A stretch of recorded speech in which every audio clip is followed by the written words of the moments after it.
Hello students, कैसे हैं आप सब। आशा करती हूँ आप अच्छे होंगे और अच्छे से अपनी पढ़ाई कर रहे होंगे। मैं मोनिका रावत आपका स्वागत करती हूँ आईसीटी वर्चुअल क्लासरूम देहरादून में। बच्चों, आज हम क्लास 10th का जो आपका सब्जेक्ट है साइंस, उसकी जो पिछला आपका बोर्ड का एग्जाम था, ठीक है, जो आपका बोर्ड एग्जाम का क्वेश्चन पेपर है उसे हम डिस्कस करेंगे।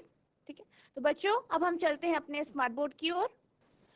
तो बच्चों, जैसे कि आप यहाँ पे देख सकते हैं, ये आपका जो है क्लास 10th का साइंस का क्वेश्चन पेपर है। ठीक है, 2023 का यानी 2023 का। इसके इस क्वेश्चन पेपर के बारे में जो है आपके साथ जो है आपकी जो बायो की मैम है उन्होंने डिस्कस किया होगा। ठीक है, तो यहाँ पे हम फटाफट से देख लेते हैं कि जो आपके फिजिक्स का जो पोर्शन है, ठीक है, भौतिकी का जो पोर्शन है, उसके कितने प्रश्न हैं आपके यहाँ पे, कौन कौन से प्रश्न हैं, इनको हम देखें। सबसे पहले हम यहाँ पे जाते हैं, जो आपका ये प्रश्न है, ठीक है, आपका प्रश्न है मानव नेत्र के जिस भाग में किसी वस्तु का प्रतिबिंब बनता है वह है। ठीक है, पहला आपका जो है ये आपका मल्टीपल चॉइस क्वेश्चन है। जैसे कि आपने जो है पिछले जो लेक्चर हुआ था उसमें आपने देखा होगा, क्वेश्चन पेपर आपके साथ डिस्कस किया गया होगा कि जो आपके स्टार्टिंग में है वो आपके कैसे प्रश्न है, बहुविकल्पीय प्रश्न है।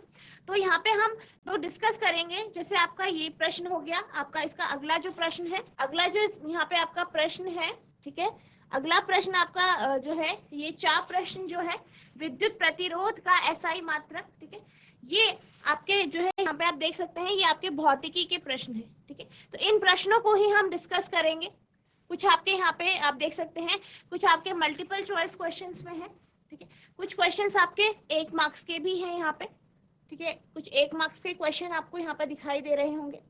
जैसे यहाँ पे है आपका क्वेश्चन नंबर 6। ठीक है, क्वेश्चन नंबर 6 आपका जो है फिजिक्स का क्वेश्चन है। What is the frequency of alternating current produced in India, यानी भारत में उत्पादित प्रत्यावर्ती विद्युत धारा की आवृत्ति कितनी है। ठीक है, तो आप देख सकते हैं ये आपका 1 मार्क्स का प्रश्न है। इसी तरीके से 7वां प्रश्न जो है आपका विद्युत ऊर्जा का व्यापारिक मात्रक क्या है, ये भी आपका 1 मार्क्स का प्रश्न है। पहला जो था आपका मल्टीपल चॉइस था, वहां पे आपको क्या करना था, 4 आपके पास ऑप्शन थे, उनमें से आपको एक सेलेक्ट करना। यहाँ पे क्या करना है, यहाँ पे आपको डायरेक्ट जो है 1 मार्क्स का है तो डायरेक्ट आपको आंसर लिखना है एक स्टेटमेंट में। ठीक है, एक लाइन में आपको यहाँ पे अपना उत्तर देना है। ठीक है, इसमें बिल्कुल आपको स्ट्रेट फॉरवर्ड आंसर देना है। फिर इसके बाद आप आगे चलेंगे। ठीक है, यहाँ पे आप देख सकते हैं 2 मार्क्स के प्रश्न है। 14वां प्रश्न, व्हाट इज हाइपरमेट्रोपिया, दूरदृष्टि दोष किसे कहते हैं, इसके निवारण के लिए किस प्रकार के लेंस का प्रयोग करेंगे। ठीक है, तो यहाँ पे ही आपका प्रश्न 2 मार्क्स का है। तो इसको आपको आप देख सकते हैं, ये जो प्रश्न है ये 2 भाग में भी बटा हुआ है। पहला आपको बताना है कि दूरदृष्टि दोष यानी हाइपरमेट्रोपिया क्या होता है और उसे ठीक करने के लिए हम कौन से लेंस का उपयोग करते हैं, ये भी आपसे पूछा। तो आप देख सकते हैं कि यहाँ पे आपका जो ये प्रश्न है ये 2 भागों में बटा है और ये 2 मार्क्स का है। तो ये आपका आप आंसर इसी के अकॉर्डिंग यहाँ पे दें। ठीक है, इसके अलावा फिर आप देख सकते हैं 20वां प्रश्न आप देख सकते हैं। ये जो 20वां प्रश्न है ये आपका 3 मार्क्स का प्रश्न है और यहाँ पे आपके पास 2 पार्ट में से बांटा गया है। पहला आपसे पूछा गया है कि फ्लेमिंग का वाम हस्त नियम क्या है, आपको बताना है क्या है। ठीक है, आप यहाँ पे डायग्राम भी बनाएंगे, साथ ही साथ बताएंगे। नेक्स्ट है आपका एक न्यूमेरिकल। तो यहाँ पे आपका जो है ये प्रश्न 3 मार्क्स का है और 2 भागों में बांटा गया है। पहला प्रश्न 1 मार्क्स का है, दूसरा आपका 2 मार्क्स का। ठीक है, तो इसी के अकॉर्डिंग आपको यहाँ पे आंसर देना है। ठीक है, अगला हमारा 21वां प्रश्न जो है ये भी आपका 2 भागों में बटा है। पहला जो है यहाँ पे आप देख सकते हैं ये आपका न्यूमेरिकल बेस्ड क्वेश्चन है और यहाँ पे आपके पास एक जो है विद्युत परिपथ दिया गया है। अब इसके अकॉर्डिंग आपके जो ये प्रश्न है ये 2 भागों में बटा है। पहला है परिपथ का कुल प्रतिरोध ज्ञात कीजिए, यानी ये जो परिपथ है यहाँ पे कुल प्रतिरोध कितना होगा ये आपको निकालना है। खा पार्ट में पूछा गया है टोटल करंट यानी कुल विद्युत धारा। ठीक है, यानी इस जो है ये जो परिपथ है इससे कुल कितनी विद्युत धारा प्रवाहित हो रही है ये आपसे पूछा। ठीक है, तो ये आपका इस तरीके से है प्रश्न। इसी तरीके से आप 22वां प्रश्न देख सकते हैं। ये भी आपका जो है 3 मार्क्स का प्रश्न है। तो यहाँ पे आपका ये 2 भागों में बटा है। पहला जो है भाग यानी का भाग जो है, इसमें आपसे पूछा गया है प्रकाश के स्पेक्ट्रम से क्या अभिप्राय है, यानी आपको बताना है कि स्पेक्ट्रम क्या होता है। ठीक है। दूसरा आपका प्रश्न है स्पेक्ट्रम के किस रंग का विचलन सबसे अधिक व सबसे कम होता है। ठीक है। तो यहाँ पे ये आपका का पार्ट है, 2 मार्क्स का है, इसी के अकॉर्डिंग आपको यहाँ पे आंसर देना। खा पाठ के को आप देख सकते हैं, मानव नेत्र की सामान्य दृष्टि के लिए दूर बिंदु तथा निकट बिंदु नेत्र से कितनी दूरी पर होते हैं। ठीक है। तो यहाँ पे ये प्रश्न 1 मार्क्स का है, तो आपको यहाँ पे स्ट्रेट फॉरवर्ड एक लाइन में पूरा आंसर देना जो आपसे पूछा गया। ठीक है। आपको कुछ एक्स्ट्रा नहीं लिखना है, सीधे आपको जो है डायरेक्ट आंसर देना। ठीक है। जैसे आपके नंबर है उसके अकॉर्डिंग आपको यहाँ पे अपना उत्तर। फिर इसके बाद हम चलेंगे 29वें क्वेश्चन पे। ये प्रश्न आपका 4 मार्क्स का है और आप देख सकते हैं यहाँ पर आपको जो है, यहाँ पे आपके पास 2 ऑप्शन दिए गए, अथवा में है प्रश्न, यानी 3 जो है ये 4 मार्क्स का प्रश्न है और आपको इनमें से इसमें यहाँ पे आपके पास 2 पार्ट दिए गए हैं, 2 में से आपको कोई भी एक करना। ठीक है। अथवा लिखा हुआ है, या तो आप ऊपर वाला प्रश्न करिए, जो ऊपर वाले आपके 2 प्रश्न है, या आप नीचे वाले। ठीक है। तो आप हम इसे देख लेते हैं कैसा प्रश्न पूछा गया है। तो का पार्ट की बात करें तो यहाँ पे आपसे कहा गया है, ये बेसिकली आपका एक न्यूमेरिकल क्वेश्चन है। ठीक है। तो यहाँ पे आपसे ये कहा गया है या पूछा गया है कि 5 सेंटीमीटर लंबी वस्तु 20 सेंटीमीटर फोकस दूरी वाले उत्तर लेंस के मुख्य अक्ष के लंबवत रखी गई है। लेंस से वस्तु की दूरी 30 सेंटीमीटर है। इसके प्रतिबिंब की स्थिति, प्रकृति तथा आकार ज्ञात की। अब हम इसके खा पाठ की ओर चलते हैं। तो खा पाठ में आपसे क्या पूछा गया है, सूर्योदय के समय सूर्य रक्ताभ क्यों प्रतीत होता है, यानी why does the sun appear reddish early in the morning. ठीक है।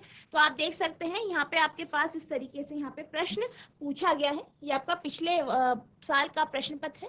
इसी तरीके से अगर हम बात करें जो सेकंड पार्ट है, यहाँ पे आपके पास ऑप्शन है, क्योंकि जो दूसरा पार्ट है इसकी अगर हम बात करें तो ये भी आपके का और खा भाग में बटा हुआ है और यहाँ पे दोनों प्रश्न आपके 2-2 मार्क्स के आप देख सकते हैं।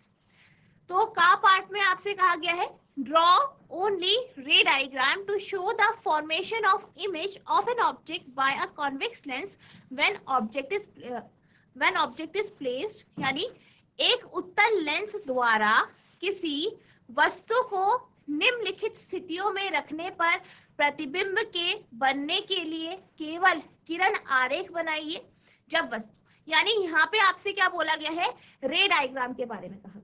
ठीक है। यानी आपको किरण आरेख बनाना, ये बहुत इंपॉर्टेंट टॉपिक है। आपको सारे के सारे जितने आपके किरण आरेख है, ठीक है, जो आपके किरण आरेख है, जो आपका उत्तल, अवतल लेंस, उत्तल दर्पण, अवतल दर्पण के जितने भी आपने किरण आरेख पढ़े हैं वो बहुत इंपॉर्टेंट है, उनको आपको बहुत अच्छे से पढ़ना है, बहुत इंपॉर्टेंट टॉपिक है। ठीक है। वो बिल्कुल आपको अच्छे से याद होना चाहिए, उससे आपका क्वेश्चन बनता ही। ठीक है। तो यहाँ पे भी आप देख सकते हैं कि यहाँ पे भी आपके पास किरण आरेख का एक प्रश्न है। ठीक है। तो इसी के अकॉर्डिंग जिसे आपके पास दो स्थितियां दी गई है, उसी के अकॉर्डिंग ये जो है आपका प्रश्न 2 मार्क्स में बटा है। ठीक है। तो आपको सारे के सारे किरण आरेख काफी अच्छे से लर्न करने हैं, याद रखें। पहला भाग है इसका, लेंस के फोकस F तथा प्रकाशिक केंद्र O के बीच हो। ठीक है। यानी जब वस्तु लेंस का जो फोकस है और जो उसका O है, ठीक है, ऑप्टिकल सेंटर या प्रकाशिक केंद्र जो है इसके बीच में है, तो आपका किरण आरेख कैसे बनेगा। आपको सारी पोजीशंस याद रखनी है कि कहाँ पे आपकी वस्तु रहेगी, कहाँ पे उसका इमेज फॉर्मेशन होगा, यानी कहाँ पे प्रतिबिंब बनेगा, प्रतिबिंब का आकार कैसा होगा, किस तरफ प्रतिबिंब बनेगा। ठीक है। उसका साइज क्या होगा, ठीक है, बड़ा होगा, छोटा होगा, और वो आभासी होगा या वास्तविक होगा, ये भी आपको पता होना चाहिए। तो ये सारी की सारी इंफॉर्मेशन भी आपको देनी होगी। ठीक है। सेकेंड पार्ट है between F and 2F of the lens, यानी लेंस के F व 2F के बीच हो। ठीक है। तो यहाँ पे आप देख सकते हैं ये आपका किरण आरेख का प्रश्न है, बहुत इंपॉर्टेंट है किरण आरेख। ठीक है। खा पार्ट की बात करें तो खा पार्ट आप देख सकते हैं ये आपका न्यूमेरिकल क्वेश्चन है। ठीक है। प्रकाश वायु से 1.50 अपवर्तनांक के कांच में प्रवेश करती है, कांच में प्रकाश की चाल क्या होगी? वायु में प्रकाश की चाल 3 × 10⁸ मीटर प्रति सेकेंड है। ठीक है, तो ये आपका न्यूमेरिकल बेस्ड क्वेश्चन है। ठीक है, आप देख सकते हैं। तो आपको ध्यान रखना है कि आपके जो प्रश्न है वो कॉन्सेप्चुअल भी बनेंगे, साथ ही साथ न्यूमेरिकल भी। न्यूमेरिकल बहुत इंपॉर्टेंट है। ठीक है, आपके जो है लेंस मिरर के जितने भी आपके किरण आरेख है बहुत इंपॉर्टेंट है, आपको उनको अच्छे से लर्न करना। अब हम, ये हमारा हो गया आपका सारे क्वेश्चंस हमने देख लिए फिजिक्स के। अब हम चलते हैं क्वेश्चंस की ओर। ठीक है, अब हम सॉल्व करेंगे क्वेश्चन। तो फिजिक्स का पार्ट सॉल्व करेंगे यहाँ पे। तो ये आपका पहला प्रश्न है आज का। ठीक है, मानव नेत्र के जिस भाग में किसी वस्तु का प्रतिबिंब बनता है वह है। The human I forms the image of an object at its, यानी यहाँ पे कहा गया है कि जो मानव नेत्र होता है, ठीक है, ह्यूमन आई जो होता है वो प्रतिबिंब कहाँ पर बनाता है, इमेज किधर पे बनती है, किस भाग में बनती है। ठीक है, तो आपका पहला ऑप्शन है कॉर्निया, दूसरा है परितारिका यानी आइरिस, तीसरा है पुतली यानी प्यूपल, चौथा है दृष्टि पटल यानी रेटिना। तो यहाँ पे आपसे ये कहा गया है कि मानव नेत्र के किस भाग पर जो है प्रतिबिंब। जीआईसी बंतोली, कोई एक बच्चा माइक ले लीजिए। Good afternoon ma'am. Good afternoon बेटा, आपका नाम क्या है? मैम दीपा। तो दीपा बेटा, आप ये बताइए कि जो मानव नेत्र होता है उसके किस भाग में प्रतिबिंब बनता है? मैम दृष्टिपटल। ठीक है, वेरी गुड, वेरी गुड बेटा, आप बैठ जाइए। तो यहाँ पर जो है आपका जो उत्तर है, जो आंसर है वो है रेटिना यानी दृष्टिपटल। तो जो आपका मानव नेत्र होता है उसकी जो रेटिना होती है, दृष्टिपटल होता है, वहां पे क्या बनती है, इमेज बनती है। ठीक है, बाकी यहाँ पे आपके पास कॉर्निया है, ठीक है, प्यूपल है, ठीक है, पुतली, परितारिका, आपको इनके भी जो है इनकी जो प्रॉपर्टीज है वो भी आपको अच्छे से पता होनी चाहिए। ठीक है, जैसे कि आपका जो प्यूपल होता है वो क्या करता है, वो एक अपर्चर की तरह काम करता है, यानी जो आपकी आंखों में लाइट एंटर करती है उसको वो कंट्रोल करता है। आइरिस की जब हम बात करते हैं, परितारिका, तो ये हमारे आंखों के जो लेंस होते हैं उनको कलर देने का काम करता है। तो इसी तरीके से आपको जितने भी आपके ह्यूमन आई है, मानव शरीर के जो भी मानव नेत्र के जो भी पार्ट्स हैं, सबकी आपको पता होना चाहिए प्रॉपर्टीज। ठीक है, सबकी प्रॉपर्टीज आपको अच्छे से पता होनी चाहिए, जो है किस चीज का क्या कार्य है। ठीक है, ये आपका जो है इस तरीके का प्रश्न आपका जो है आता है। अगला, हम अगले प्रश्न पे चलते हैं। विद्युत प्रतिरोध का एसआई मात्रक है, यानी SI unit of electric resistance. आपको बताना है जो विद्युत प्रतिरोध होता है उसका एसआई मात्रक क्या होता है। पहला है आपका वोल्ट, दूसरा है ओम, तीसरा है एम्पियर और चौथा है ओम मीटर। जीजीआईसी काला ढूंगी, कोई एक बच्चा माइक ले लीजिए। Good afternoon ma'am. Good afternoon ma'am Om. Very good, आपका नाम क्या है? मैम ओम। मैम मानसी परगाई। पे आपसे प्रश्न पूछा गया कि विद्युत प्रतिरोध का एसआई मात्रक क्या है, तो यहाँ पे आपका जो ओम है वो विद्युत प्रतिरोध का एसआई मात्रक है। अब अगर आपसे ये पूछा जाए कि एम्पियर किसका मात्रक है, तो क्या कोई बता सकता है कि एम्पियर किसका मात्रक है? Ma'am good afternoon. Good afternoon बेटा। मैम विद्युत प्रतिरोध एम्पियर का मतलब मात्रक है। विद्युत प्रतिरोध का मात्रक एम्पियर है? मैम नहीं, विद्युत धारा का। Very good, very good. आपका नाम क्या है? Ma'am Komal Mishra. Yes ma'am. ठीक है, वेरी गुड बेटा, बैठ जाइए। ठीक है, अब अगर मैं वोल्ट की बात करूं, वोल्ट किसका है एसआई मात्रक? जीआईसी बंतोली, तो एक बच्चा माइक ले लीजिए, वोल्ट किसका जो है एसआई मात्रक है? ठीक है, जीजीआईसी काला ढूंगी, बेटा माइक ले लीजिए। वोल्ट का मात्रक मैम मैम पोटेंशियल डिफरेंस का होता है। वेरी गुड, आपका नाम क्या है? मैम देवकी श्रीवास्तव। बैठ वेरी गुड बेटा, बैठ जाइए। ठीक है, तो यहाँ पे आपको पता होना चाहिए क्या किस चीज का मात्रक क्या है। ठीक है, अगर इसी तरीके से मैं अगर आपसे पूछूं वॉट किसका मात्रक है, वॉट किसका एसआई मात्रक है? वॉट आपसे ये भी पूछा जा सकता है जूल किसका मात्रक है, ये आपसे पूछा जा सकता है, आपको पता होना चाहिए। ठीक है बेटा। जीआईसी बनतोली, कोई बच्चा बता सकता है वॉट किसका मात्रक है या जूल किसका मात्रक है? आपको इसी तरीके से सारे यूनिट्स पता होनी चाहिए। या जूल बता दीजिए, जूल किसका मात्रक है। ठीक है जी, जीआईसी काला ढूंगी। हाँ जी बेटा बोलिए। मैम वर्क का होता है जूल। Very good. और वॉट? मैम वोल्ट का पोटेंशियल डिफरेंस। बेटा मैम ये वाट तो पावर का। हाँ वॉट, वॉट पावर का होता है। Very good. नाम क्या है आपका बेटा? Ma'am Devki Shrivastava. Very good Devki बेटा। सब आप बैठ जाइए। वेरी गुड बेटा। हाँ, इस तरीके से आप आंसर देते रहिए। Very good. तो आप यहाँ पे आप देख सकते हैं कि आप यहाँ पे प्रश्न बना हुआ है एसआई मात्रक का। तो आपको सारे के सारे जितने भी आप फिजिकल क्वांटिटी, जितनी भी आप भौतिक राशियां पढ़ते हैं, सबके आपको एसआई मात्रक याद होने चाहिए। ठीक है, आपको बिल्कुल अच्छे से लर्न करना है सब कुछ। हो सकता है इस तरीके का प्रश्न आपका आ जाए, तो आपको पता होना चाहिए कि जूल आपकी वर्क की होती है, जूल आपकी एनर्जी ऊर्जा का भी मात्रक है। ठीक है, तो आपको पता होना चाहिए। अब हम चलते हैं अगले प्रश्न की ओर। तो आपका अगला प्रश्न है, एक अवतल लेंस की फोकस दूरी 20 सेंटीमीटर है, इसकी क्षमता होगी। The focal length of a concave lens is 20 centimetre, it's power will be. पहला ऑप्शन है +2 डायप्टर, दूसरा है -2 डायप्टर, तीसरा है +5 डायप्टर या 5 डायप्टर, चौथा है -5 डायप्टर।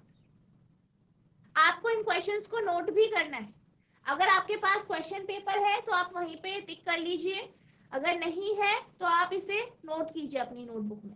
ठीक है, अपनी कॉपी में आप नोट करें, जो भी आपके पास कॉपी या रजिस्टर है। ठीक है, तो यहाँ पे आपसे पावर पूछी गई है, तो क्या कोई बच्चा बता सकता है इसका आंसर क्या होगा? अगर आपको इसका आंसर नहीं पता तो आप ये बता दीजिए कि जो फोकल लंबाई है, ठीक है, जो फोकल दूरी है और जो पावर यानी क्षमता होती है, इन दोनों के बीच में क्या रिलेशन है, इनका संबंध क्या है या इनका फॉर्मूला क्या है, अगर आप फोकल लेंथ और पावर की बात करें। ठीक है, जीआईसी धराओ, कोई भी एक बच्चा माइक ले लीजिए, आप फॉर्मूला बता दीजिए किस फॉर्मूले से हम इसे सॉल्व करेंगे। Good afternoon ma'am. Good afternoon बेटा, आपका नाम क्या है? इल्मा कुरैशी। इल्मा बेटा, आप ये बताइए कि फॉर्मूला किस फॉर्मूले का यूज करेंगे? मैम इसका आंसर होगा -5D। ठीक है, फॉर्मूला पता है आपको? फॉर्मूला किस फॉर्मूले से आपका ये आंसर आएगा, पता है आपको बेटा? No ma'am. ठीक है, कोई नहीं बेटा, वैसे आपने आंसर सही दिया है। वेरी गुड, बैठ जाइए। ठीक है, कोई और बच्चा बता सकता है कैसे आएगा आपका ये आंसर? फॉर्मूला बताना है बस आपको, बाकी मैं आपको बता दूं। जीजीआईसी काला ढूंगी, कोई भी एक बच्चा माइक ले लीजिए। Ma'am T = 1/F। Very good, आपका नाम क्या है? आरती बगडवाल। आरती बेटा, P = 1/F।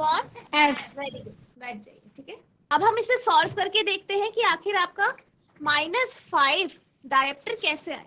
ठीक है, अब यहाँ पे जैसे कि आरती ने बताया कि जो आपका फॉर्मूला है वो क्या है, P = 1/F। P क्या है आपकी? पावर, क्षमता। ठीक है, क्षमता। F क्या है? फोकल दूरी। ठीक है, अब जो ये आपकी फोकस दूरी है या फोकल लेंथ है, यहाँ पे जब भी आप इसको लेते हैं ये मीटर में ली जाती है।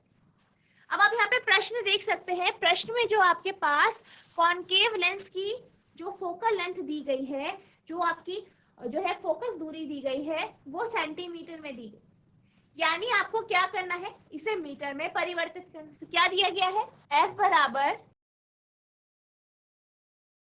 20 सेंटीमीटर, मीटर में परिवर्तित कीजिए, 100 से डिवाइड करेंगे, क्या आ जाएगा?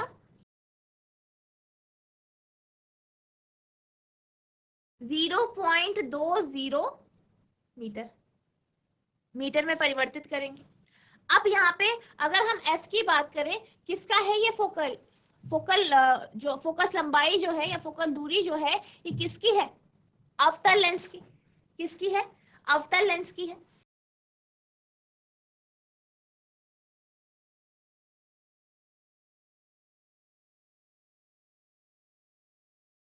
ठीक है, ये हो गया आपका अवतल लेंस। तो यहाँ पे अगर हम f की बात करें तो f क्या होगा आपका, इस केस में नेगेटिव होगा, तो यहाँ पे आपका f नेगेटिव है, ठीक है। 20 सेंटीमीटर को मीटर में परिवर्तित करेंगे और आपका जो f का मान होगा वो नेगेटिव में होगा, क्योंकि जो आपका ये आपका जो कॉन्केव लेंस होता है, अवतल लेंस होता है, इसका मान जो होता है फोकल जो f का मान होता है वो नेगेटिव में होता है, इसलिए आपका ये नेगेटिव में आएगा, ठीक है। अब हम फॉर्मूले में रख देंगे, ठीक है। फॉर्मूला है हमारा P equals to 1/f, P equals to 1/f 0.20, dot हटा, ऊपर 100 हो गया, ठीक है। नेगेटिव में है, ये आपका नेगेटिव में आएगा, ठीक है। तो ये आ गया -5 डायोप्टर, ठीक है। साइन का ध्यान रखना है, साइन कई बार आप छोड़ देते हैं। ये आपका अवतल लेंस है, इसीलिए फोकस आपकी नेगेटिव में हुई है, ठीक है, नेगेटिव में हुई है, और आपकी जो पावर है वो भी नेगेटिव में है, ठीक है। तो आपको साइन का ध्यान रखना है। आपको जो क्वांटिटी दी गई है, जो राशि दी गई है, ठीक है, उसकी यूनिट क्या है, यूनिट का भी ध्यान रखना। सेंटीमीटर में दिया गया है, मीटर में परिवर्तित करेंगे। कॉनकेव लेंस है, इसलिए आपका f नेगेटिव होगा, नेगेटिव लेते हुए, ठीक है। साइन को बिल्कुल मत भूलना, ठीक है। तो इस तरीके से आपका ये सॉल्व होगा, आप इसे नोट करें, साथ साथ नोट करते रहेंगे, ठीक है। अब हम चलते हैं अगले प्रश्न की ओर।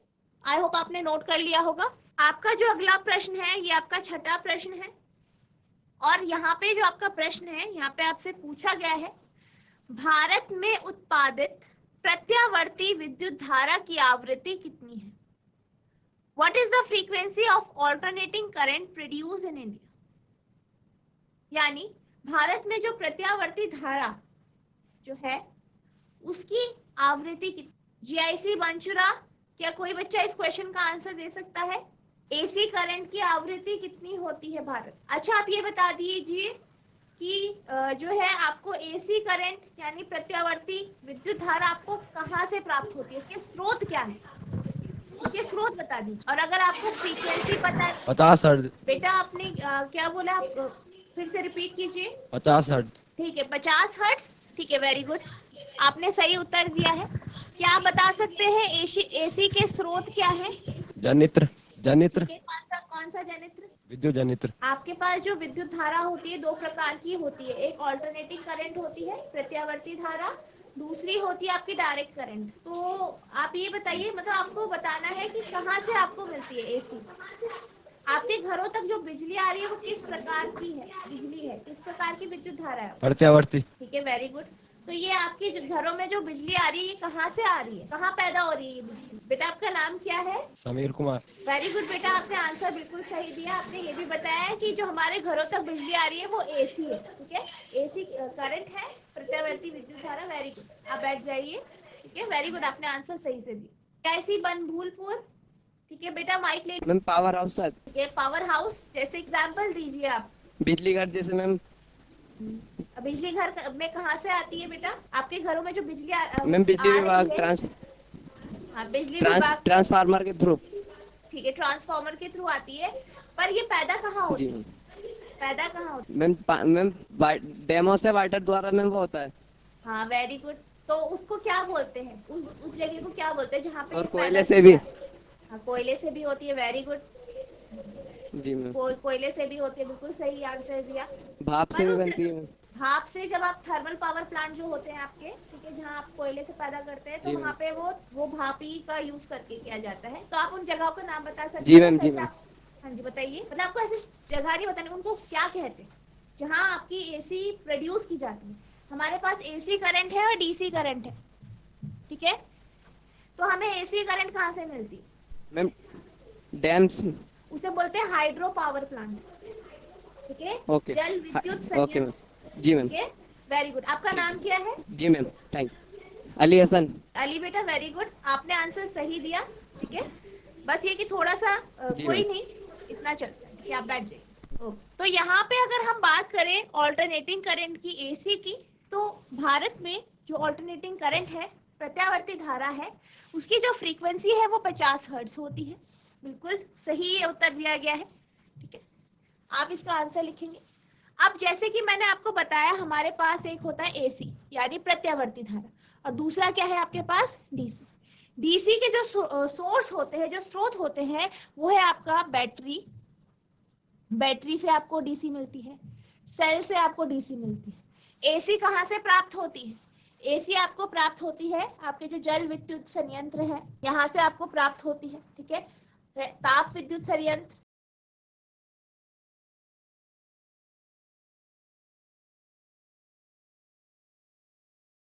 ठीक है। इस तरीके से यहाँ से आपको जो है आपकी एसी प्राप्त होती है, और हमारे घरों तक जो बिजली आती है वो भी आपकी प्रत्यावर्ती धारा ही हो, ठीक है। तो ये आपको पता होना चाहिए। अब इसी तरीके से यहाँ पे आपसे एसी का पूछा गया है।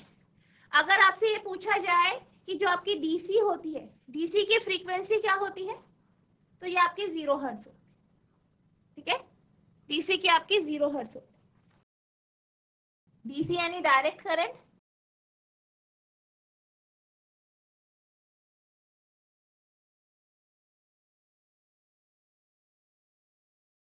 की आवृत्ति 0 हर्ट्ज, ठीक है। नोट कर लीजिए, आई होप आपने नोट कर लिया होगा। अब हम चलते हैं अगले प्रश्न की ओर। तो आपका अगला प्रश्न है, विद्युत ऊर्जा का व्यापारिक मात्रक क्या है? What is the commercial unit of electric energy? विद्युत ऊर्जा का व्यापारिक मात्रक। जीजीआईसी अजबपुर, कोई भी एक बच्चा माइक ले लीजिए, आपको ये बताना है। जीजीआईसी अजबपुर, कमर्शियल यूनिट बतानी है आपको इलेक्ट्रिक एनर्जी, विद्युत धारा ऊर्जा की। Ma'am KWH। Kilowatt hour, very good. आपका नाम क्या है? Ma'am Shiba. वेरी गुड बेटा, बैठ जाइए आप। तो यहाँ पे अगर हम कमर्शियल यूनिट की बात करें, कमर्शियल यूनिट यानी व्यापारिक जो है मात्रक की अगर हम बात करें,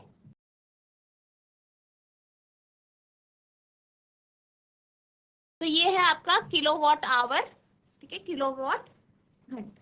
नोट कर लीजिए इसे। तो आप यहाँ पे देख सकते हैं कि यहाँ पे आपसे मात्रक पूछा है, इस तरीके से आपके क्वेश्चन आ सकते हैं, तो आपको सारे मात्रक याद होने चाहिए, ठीक है। अब हम चलते हैं अगले प्रश्न की ओर। ये आपका 2 मार्क्स का प्रश्न है। यहाँ पे आपसे बोला गया है कि आपसे पूछा गया है, दूरदृष्टि दोष किसे कहते हैं? इसके निवारण के लिए किस प्रकार के लेंस का प्रयोग करेंगे? What is hypermetropia?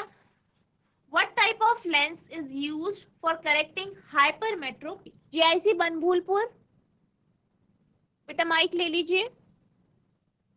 मैम जिस व्यक्ति को दिखता है उसे दूरदृष्टि दोष कहते हैं, और इसमें मैम अवतल दर्पण लगता है। ठीक है, अवतल दर्पण लगता है, मैं अवतल लेंस। ठीक है, बैठ जाइए। आपका नाम क्या है? मैम नूर। नूर बेटा, वेरी गुड। तो यहाँ पे आप देख सकते हैं उत्तल लेंस का हम प्रयोग करते हैं, अवतल का नहीं करते हैं, ठीक है। अगर हम हाइपरमेट्रोपिया की बात करें, तो हाइपरमेट्रोपिया में क्या होता है? हाइपरमेट्रोपिया में जो है इसको हम दूरदृष्टि दोष कहते हैं। क्या कहते हैं? दूरदृष्टि दोष कहते हैं, फार साइटेडनेस इसे कहते हैं। और यहाँ पे क्या होता है, यहाँ पे जो है दूर रखी हुई चीजें तो ढंग से दिख जाती है, लेकिन पास रखी हुई चीजें ढंग से नहीं दिख पाती, ठीक है। दूर रखी हुई चीजें आपकी ढंग से दिख जाएंगी, जैसे आप यहाँ पे देख सकते हैं, ठीक है। यहाँ पे आपका डायग्राम है, आपको डायग्राम भी याद होना चाहिए, ठीक है। अब यहाँ पे जो क्वेश्चन है ये तो आपके 2 मार्क्स में है, तो आप एकदम एक स्ट्रेट लाइन में आप आंसर दे सकते हैं, ठीक है। लेकिन अगर ये आपका थोड़ा लंबे, जैसे कि आपका 3 मार्क्स में आ जाता है, या आपके सिर्फ आपका हाइपरमेट्रोपी आ जाता है 2 मार्क्स में, तो आप उसमें क्या करेंगे, डायग्राम भी बनाएंगे, ठीक है। डायग्राम भी बनाएंगे, फिर इसके बारे में थोड़ा लिखेंगे, ठीक है। तो यहाँ पे आप देख सकते हैं कि हाइपरमेट्रोपिया में क्या होता है, या हाइपरमेट्रोपिक आई में क्या होता है कि अगर हमारे पास कोई वस्तु है और उसे दूर रखा जाता है, तो क्या होता है, उससे आने वाली किरणों के कारण जो हमारी आंखों में प्रतिबिंब बनता है वो हमारे रेटिना पर बनता है। रेटिना पे बनता है, यानी हमें वो जो है वस्तु दिखाई देती है। अब वो वस्तु जो है मान लीजिए हमारे काफी पास है। अब जब वस्तु को हम पास रखते हैं और जो व्यक्ति है उसे क्या है, हाइपरमेट्रोपिया, ठीक है, उसे क्या है, हाइपरमेट्रोपिया है, यानी दूरदृष्टि दोष है।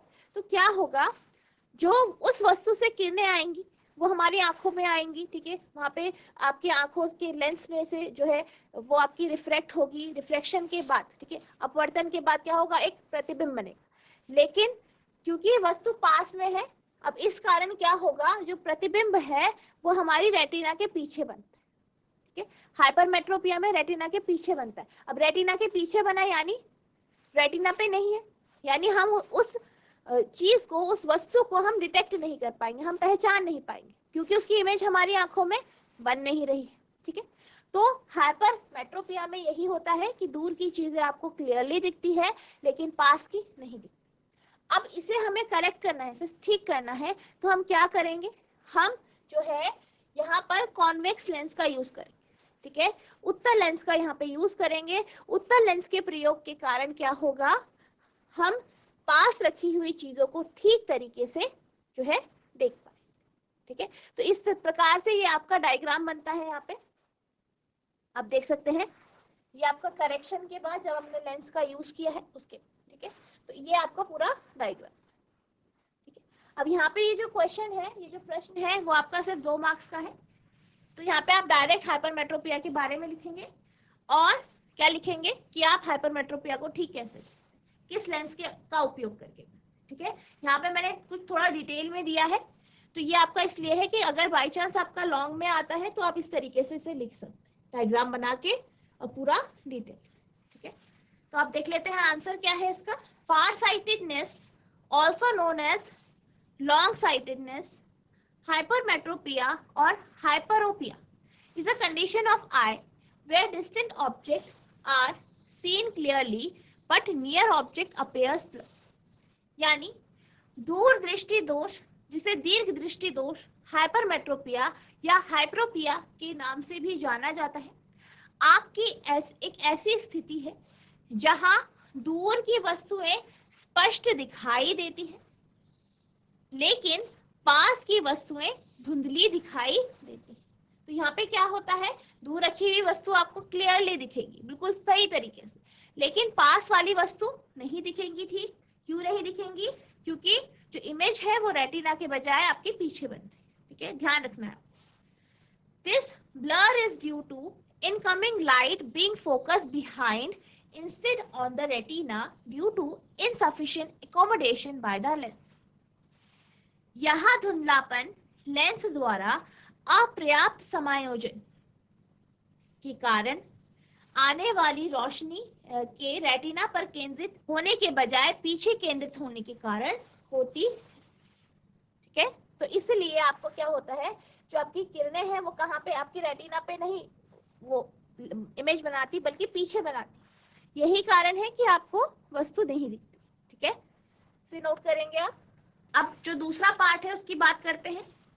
Bye using corrective convex lens we can fix hypermetropia, यानी उत्तल लेंस का उपयोग करके हम हाइपरमेट्रोपिया को ठीक कर सकते हैं। यानी हाइपरमेट्रोपिया को ठीक करने के लिए किस लेंस की आवश्यकता होगी, उत्तल लेंस, ये आपको ध्यान रखना, ठीक है। इसे आप नोट कर लीजिए, इंपॉर्टेंट टॉपिक है ये बहुत, आपको डायग्राम भी पता होने चाहिए, इससे क्वेश्चन आता है। इसी तरीके से जो दूसरा डिफेक्ट है आपका, दूसरा दृष्टि दोष है वो क्या है आपका, मायोपिया।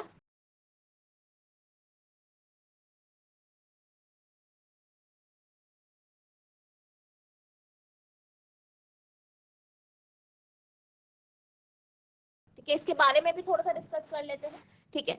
तो क्या कोई बता सकता है मायोपिया क्या होता है?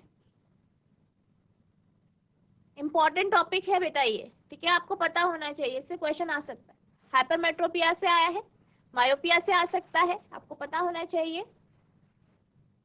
क्या कोई बच्चा बता सकता है मायोपिया क्या होता है? निकट दृष्टि दोष। तो बेटा आपका नाम क्या है? सहता। तो निकट दृष्टि दोष में क्या होता है, क्या बता सकते हैं? निकट की वस्तुएं दिखाई देती है और दूर की वस्तुएं नहीं दिखाई देती है, निकट दृष्टि दोष कहलाता है। वेरी गुड बेटा, बैठ जाइए। अब कोई बच्चा बता सकता है इसको ठीक किस तरीके से किया जा सकता है, यानी कौन से लेंस का उपयोग करके आप इसे ठीक कर सकते हैं? अवतल लेंस। ठीक है, वेरी गुड। आपका नाम क्या है? JIC बंचुरा। बेटा आपका नाम क्या है? ठीक है, बैठ जाइए। ठीक है, तो मायोपिया क्या होता है, इसे आप निकट दृष्टि दोष कहते हैं, निकट दृष्टि दोष कहते हैं। अब आप इससे ही समझ सकते हैं निकट दृष्टि दोष, यानी पास की वस्तुएं ठीक दिखाई देंगी, पर दूर की नहीं दिखाई देंगी, दूर की धुंधली दिखेंगी। ठीक है, यानी पास रखी वस्तुएं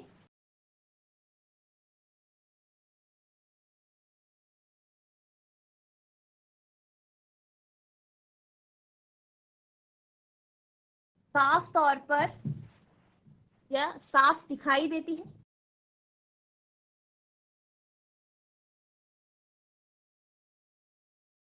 तथा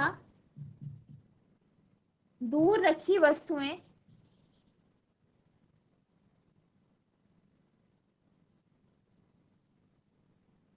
धुंधली दिखती है।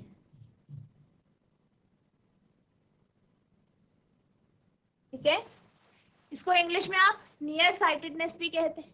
ठीक है, ये आपका क्या हो गया, इसकी प्रॉपर्टी हो गई। किस लेंस का उपयोग करते हैं यहाँ पे आप, अवतल लेंस। ठीक है, अवतल लेंस यानी कॉनकेव लेंस का यूज करते हैं, पता होना चाहिए।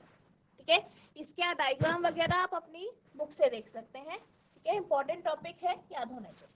अब इसी तरीके से एक और होता है डिफेक्ट,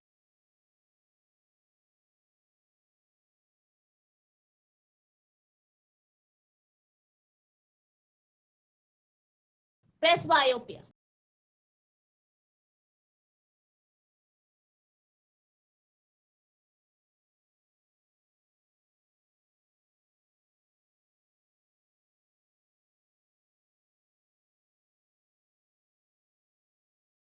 प्रेसबायोपिया, जड़ा दृष्टि दोष, क्या कोई बता सकता है क्या होता है? ठीक है, जैसी बनभूलपुर, कोई एक बच्चा माइक ले लीजिए। प्रेसबायोपिया में क्या होता है? हाँ जी मैम, इसमें पास की वस्तु भी दिखाई नहीं देती और दूर की भी नहीं दिखाई देती मैम। ठीक है, और ये क्यों होता है? उम्र बढ़ने के कारण खराब हो जाती है। उम्र बढ़ने के कारण क्या होती है, जो आपकी सिलेरी मसल्स होती है, सिलेरी मांसपेशियां जो होती हैं वो वीक हो जाती है, तो वो ठीक से फोकस नहीं कर पाती। ठीक है, वेरी गुड। तो आपको इसके बारे में पता होना चाहिए। आपका नाम क्या है बेटा? मैम अश्वाक। अश्वाक, ठीक है, वेरी गुड बेटा, बैठ जाइए।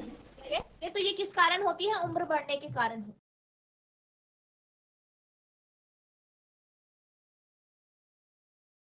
ठीक है, और क्या होता है इसमें, जो आपकी सिलेरी मसल्स है,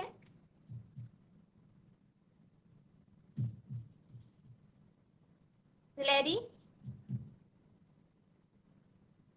मांसपेशियां या जो आपकी सिलेरी मसल्स है वो क्या हो जाती हैं, वो फोकस नहीं कर पाती।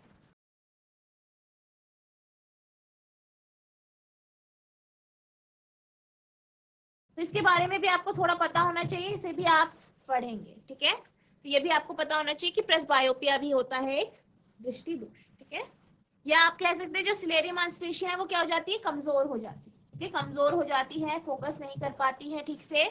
ठीक है, तो ये होता है, इसे आप बायफोकल लेंस से ठीक करते हैं। आई होप नोट कर लिया होगा आपने। अब हम चलते हैं अगले प्रश्न की ओर। आपने नोट कर लिया होगा, आप इसे बुक से भी पढ़ सकते हैं डिटेल में। ठीक है, यहाँ पे मैंने आपको बस बता दिया है, आपको पता होना चाहिए। मायोपिया, हाइपरमेट्रोपिया बहुत इंपॉर्टेंट है, इसका आपको डायग्राम भी पता होना चाहिए। अब हम चलते हैं अगले प्रश्न की ओर। तो आपका अगला प्रश्न है, फ्लेमिंग का वाम हस्त नियम लिखिए। State Fleming's left hand rule. ये आपका एक मार्क्स का है। ठीक है, और दूसरा पार्ट जो है वो आपका न्यूमेरिकल है। न्यूमेरिकल क्या दिया गया है, दो विद्युत बल्बों ए तथा बी में क्रमशः 60 वॉट 240 वोल्ट तथा 100 वॉट 240 वोल्ट अंकित है। ठीक है, यानी दो आपको बल्ब दिए गए हैं ए और बी, और उसमें उनका पावर आपको दिया गया है। ठीक है, उनका जो पी का जो मान है, पावर जो है वो दी गई है। ठीक है, और साथ ही साथ क्या दिया गया है आपका, यहाँ पे जो है वोल्टेज दिया गया। ठीक है, पोटेंशियल डिफरेंस या वोल्टेज दिया गया। गणना करके बताइए किसका प्रतिरोध अधिक होगा, यानी आपको बताना है इन दोनों में से किसका प्रतिरोध यानी आर का मान किसका ज्यादा। ठीक है, तो ये आपका प्रश्न है, 20वां प्रश्न है। ठीक है, आप इसे जो है होमवर्क से करने की कोशिश करेंगे, अगले लेक्चर में हम इसे डिस्कस करेंगे। ठीक है। ठीक है, तो ये आपका होमवर्क। नेक्स्ट लेक्चर में मैं इसको आपको डिटेल में डिस्कस करूंगी, ठीक है। फ्लेमिंग्स लेफ्ट हैंड रूल क्या होता है, जो है फ्लेमिंग का वाम हस्त नियम क्या है, साथ ही साथ ये न्यूमेरिकल और आपके जो आगे के जो बचे प्रश्न है उसे हम नेक्स्ट लेक्चर में डिस्कस करेंगे। अगर आपको अभी तक जितना पढ़ाया गया है उसमें कोई डाउट होगा तो आप नेक्स्ट लेक्चर में पूछ सकते हैं, ठीक है। आज का सेशन आपको समझ में आया है? अगर आ गया है तो हाथ खड़ा कीजिए। आज जो पढ़ाया गया है वो समझ में आया है तो हाथ खड़ा कीजिए, ठीक है, ओके। तो बच्चों, आज हमने जो आपका पिछले साल का या 2023 का जो प्रश्न पत्र है साइंस का, उसके फिजिक्स के कुछ क्वेश्चंस को हमने डिस्कस किया। आई होप आपको ये सारे प्रश्न समझ में आए होंगे। जिस तरीके से मैंने आपको टॉपिक्स बताए हैं क्वेश्चंस के साथ, उन टॉपिक्स को आपको रिवाइज करना है। कोई डाउट होगा तो आप नेक्स्ट लेक्चर में पूछ सकते हैं। और जो आपको मैंने होमवर्क से दिया है, इस क्वेश्चन को आपको करने की कोशिश करनी है। जितने आपके फॉर्मूले हैं, ठीक है, जितने भी आपके फॉर्मूले हैं फिजिक्स में, सारे आपको अच्छे से याद होने चाहिए, ठीक है। चाहे आपका दर्पण सूत्र है, चाहे आपके जो बाकी फॉर्मूले हैं, आपका मैग्निफिकेशन का फॉर्मूला है, ठीक है, सारे फॉर्मूले आपको अच्छे से याद होने चाहिए। पावर का फॉर्मूला याद होना चाहिए, हीट का फॉर्मूला, ऊष्मा का जो फॉर्मूला है, सारे के सारे फॉर्मूले अच्छे से लर्न करने हैं आपको, ठीक है। और जो आपको आज होमवर्क दिया गया है इसे आपको करना है। सारे के सारे जो आपके जितने भी आपके रे डायग्राम है अच्छे से लिख लिख के याद करना है, बिल्कुल अच्छे से याद होना चाहिए। कहाँ पे वस्तु होगी, कहाँ पे प्रतिबिंब होगा, ये बिल्कुल अच्छे से याद होना चाहिए आपको। प्रतिबिंब की विशेषताएं क्या होगी ये पता होना चाहिए, बिल्कुल अच्छे से। ये टॉपिक तो आपको बिल्कुल अच्छे से याद करना है, ठीक है। दृष्टि दोष भी आपका बहुत इंपॉर्टेंट टॉपिक है, बहुत अच्छे से याद करना है, ठीक है। बाकी हम जो आपके क्वेश्चन है उनके साथ साथ हम कुछ और टॉपिक्स को भी डिस्कस करेंगे, ठीक है। तो बच्चों, आज के लिए बस इतना ही। मिलते हैं अब नेक्स्ट सेशन में, तब तक के लिए thank you and have a nice day.